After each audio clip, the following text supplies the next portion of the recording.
But let's move on to the Giants. The Giants claim the title of the biggest disappointment this season. Absolutely, hands down, 100%. They are the first team to win at least 107 games and then have a losing record the following season. They're currently 80-79 with 2 games Right. remaining. Tuesday and Wednesday versus Slam Diego. The closest were the 2019 Red Sox with 108 wins in 2018, then 84-78 in 2019. So if they lose, so they still have to lose what? They still have to lose 2 games.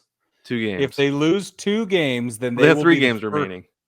Yeah, but if they lose, 79. Well, they just have to have a losing record for it to be the first ever.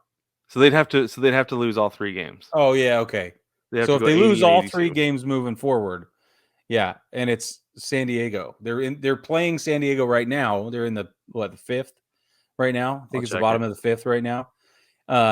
But if they lose all 3 games to San Diego, which is not an improbability at all, then they would be the first team in Major League Baseball history to win over 107 games in the previous season and then run into a season where they have a losing record.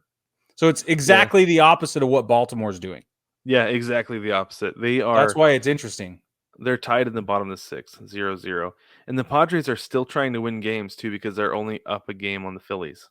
Right. So they don't So want they're to fall fighting. to that They're third not wild card coasting. spot. Yeah. But I don't know. Maybe they do want to fall to that last spot because you'd rather play the Cardinals, I think, than the Mets or the Braves. Because that's your alternative. Yeah, you're right. Eesh. That's scary. That's scary in the National League playoffs. But we'll get to that in a little bit. Like I said. Yeah, okay. All right. I was gonna Okay. It's a whole thing. It's a whole thing, Brig. Brig. Pumped.